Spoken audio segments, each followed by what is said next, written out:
Hi guys, welcome back to my channel and welcome to today's video. So I basically used to do all of my planning on these tiny bits of paper. I used to write mega long to-do lists. I'd say yes to literally everything, and I used to do a lot of my planning up here in my brain. This was back in my university days when I was at Cambridge, but now I've built a system behind my planning. My goal is basically to get as much of it out of here and onto my screens because I do it digitally. So if you're looking for a planning system that helps you actually get things done, then I hope this video inspires you and gives you some advice, because I'm basically going to be sharing my whole entire planning system from start to finish. And my name is Holly. If you are new around here, I basically share my life and my life learnings on this channel. So if you want to subscribe to come along for the ride, you can hit the subscribe button. There'll be timestamps down below. There are 3 steps and I will share some final takeaways right at the end to summarize. So yeah, we're gonna dive straight into the video. When I graduated from Cambridge, I don't know what epiphany came over me, but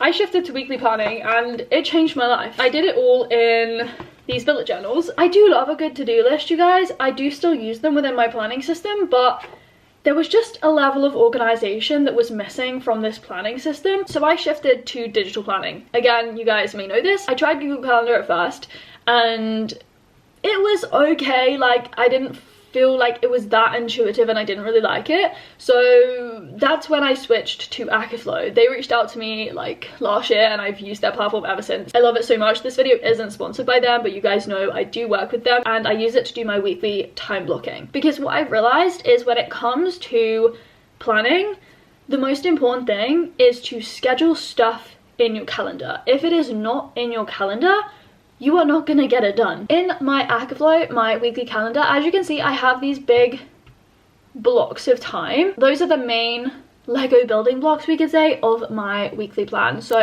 I have writing blocks, I have workout or run blocks, so like here and here, a dog walking block.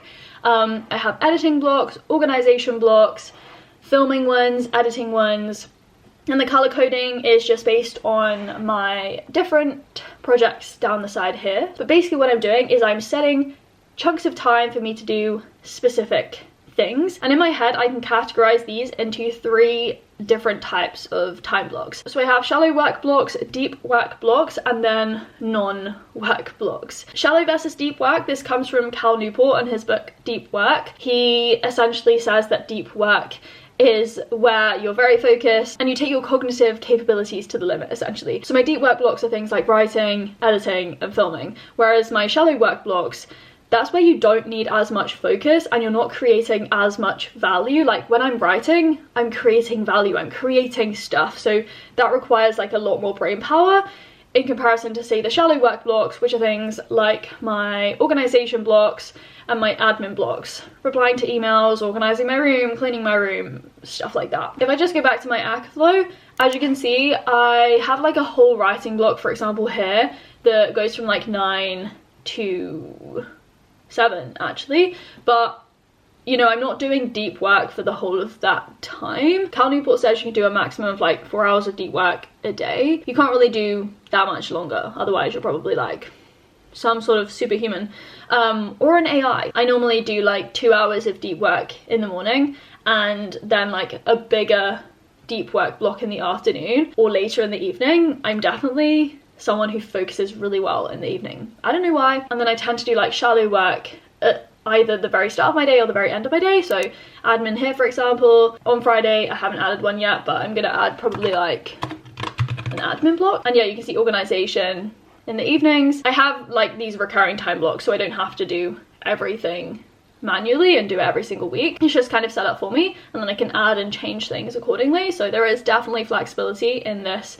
system. And then finally, the non-work blocks, they're self-explanatory. For me during the week, it's typically and on a week-to-week basis stuff like my runs, my workouts, dog walks, and occasionally there'll be like other stuff that comes up, but it's not so routine, we could say. It's more spontaneous, but it literally could be anything. I have time in the evening pretty much every day where I just like make my dinner and I watch YouTube. That's not in my calendar because I kind of just do it automatically, but yeah. Scheduling even time for spontaneity to do whatever you feel like doing on that day is something you can do. As I said, scheduling is the most important thing here and the most important takeaway. If it is not on your calendar, the likelihood of you getting it done is a lot lower. Starting with one tiny block every day, like a 3-hour work block in your morning from say 9 to 12, schedule that every single day. Just start with that, and then you can add more of the Lego blocks and bring it together and build it up over time. You don't have to do all of this overnight. You can if you want to, but start small and it will probably mean you're more likely to build it up and stick with it over time. Step number 2 within my planning system is my evening reviews. It's during my evening review time when I add specific to-do list items to my time blocks. So if I just go to my editing block, which is coming up later today, I already have nothing in it. Great, well, this can work as a show and tell moment. I will edit first draft of vlog, which is what I'm filming today. I'm filming a vlog. I will edit one short video.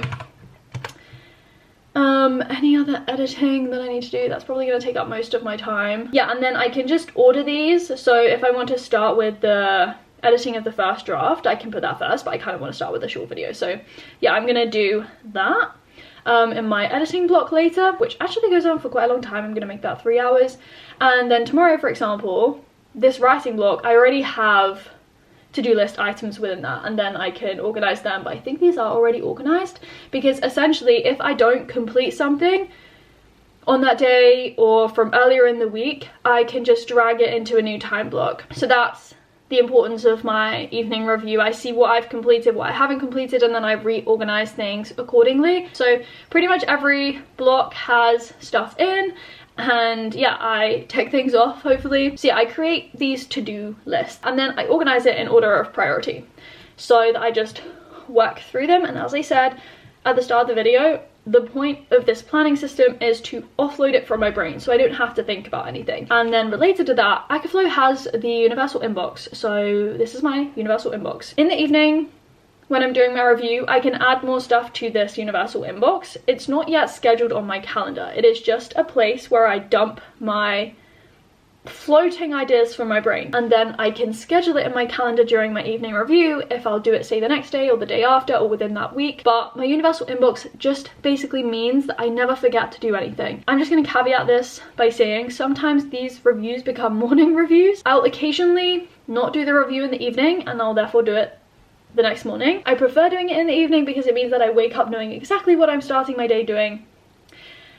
But yeah, I'm not perfect. We're moving on to step 3. Step 3 then in my planning system is essentially how I use Notion. I've used Notion like for a while, like quite a few years, but when I started working with Ali's team, I was just like so inspired by their whole system. Like we do everything pretty much in Notion. Obviously I've been creating content for years as well and doing it myself, but seeing how Ali's system works, like his content production pipeline in particular, I was just like, wow, okay, like this was so cool to see. So yes, I use Notion for Ali stuff, and then I also created my own Notion content production pipeline for like Holly Gabrielle stuff, I'm gonna say. If I start with planning my Ali stuff, so not only do I have my writing blocks in my Akaflow and my to-do list items, but I essentially have what's called an energy investment portfolio. One of the big things I've realized through working with a team is that it makes it so much easier for not only you, but also the rest of your team if you make your work visible. So the key things with this, and I feel like I've spoken about this before, but it's definitely key to my planning. They have this like active,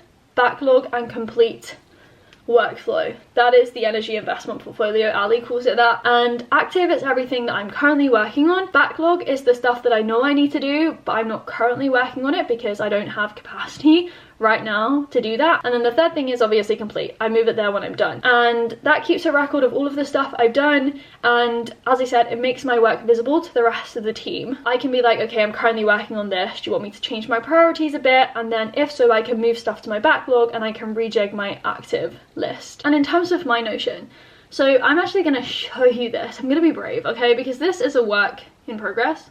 Work in progress. It's not perfect. It's far from perfect. But I'm going to show you what it kind of looks like right now. This is my Notion, essentially. My Holly Gabrielle page. I have different pages at the top. But what I want to show you is this database, my content production pipeline. essentially I need to separate my long form stuff from my short form stuff. It doesn't work right now like this, but if we just focus on the short form ideas, I bank all of my ideas, like I list them out kind of here. When I'm happy with it, it like moves through the pipeline, so I might plan to film it, and then if I want to do that, I'll put it in my Akiflow filming time block, the next one available, and then I'll edit it and so on and so forth. It moves through this pipeline all the way up to posted, and then I can also plan on a date for posting. I can assign it to a bucket, so this is like fitness, food, I have a kind of template for the page, like a rough overview of the content, the caption, where will this go, which platform, upload date. I can plan that because I then have a calendar view, so this shows me when I post things and what the kind of progress is, but in the calendar view. It's working, it definitely is working, and it means that I am definitely more consistent in my filming, especially for short form content, and then I need to create like a separate database, as I said, for my long form content, but it is definitely working. You can link Notion to Akiflow, and when this is ready, I will do that. So again, Akiflow lets you integrate different platforms, but as I said, this isn't perfect, so I haven't done that yet. I'm kind of amazed that I've, you know, been online and been posting stuff for like 7 years, and I didn't really have any system behind it, which is, yeah, I'm not really gonna shout that from the rooftops. But yeah, those are my 3 steps essentially: weekly time blocking, evening reviews, and then using Notion to plan my projects. As I said, you can take away whatever you want from this video. One of the final things I will say when it comes to planning is to get better at saying no to things and to really think about your top goals. You guys can watch my recent goals video where I talk about what I'm focusing on this year, but I'm just essentially stripping things back a bit. I used to have like too much stuff going on, if I was totally honest, like Holy Gabrielle stuff, Holy Jumia, Nana, biology, all of this stuff, and it was just too overwhelming, and I probably couldn't plan very effectively because I just was taking on too much. So yeah, I would say think about what you want to achieve, and with your goals you can then create a system to plan how you're going to work towards achieving those goals and stuff like that. But yeah, I hope this has been useful. Definitely let me know down below if you have any planning tips or advice, or what your kind of system looks like. We'd love to read your comments down below as always, and yeah, I will as always leave you with the bloopers and speak to you very soon in another video. Bye guys. Beep beep beep beep beep beep beep beep. 9, 10, 11, 12, that's 3 hours, yes. Holy Gabrielle, yeah. You can't always predict the waves, sometimes you just have to ride with them. That's quite a great analogy. Thoughts out on the fly. I am incredibly thirsty. Importantly, I ordered them in order of, sure, we'll go with that repetition. Just had to change the battery. If I look kind of red, it's because I have just been on a run before filming this video. Okay, we get the plan. Oui. Okay, step 2, evening routines. Is that everything I wanted to say? This battery is dying yet again. I feel like I've lost the camera battery, and I don't know. I used to have 4. Now I'm down to 3. I'm sure it will show up when I clear my room.